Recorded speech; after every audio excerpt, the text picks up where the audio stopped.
Nangako ang Malacanang na tutulungan ang mga Pilipinong nakakulong pa rin sa Qatar matapos arestuhin dahil sa paglahok sa hindi otorisadong kilos protesta. Sabi ng Department of Foreign Affairs, pinalaya na ang naarestong 3 minor de edad pero nasa kustudiya pa rin ng pulis ang kanilang mga magulang. Tiniyak naman ng palasyo ang patuloy na suporta sa mga interestong Pilipino. Kaugnay niyan, inalok na ng Embahada ng Pilipinas na pansamantalang kupkupin ang kanilang mga anak.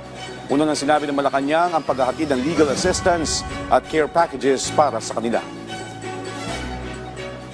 Hiniling po ng ating embahada na kung ating maaaring maalagaan. Pero yung ibang mga parents po ay iniwan daw po ang ibang mga bata sa kanilang mga napagkakatiwala ang mga kaibigan sa nasabing bansa.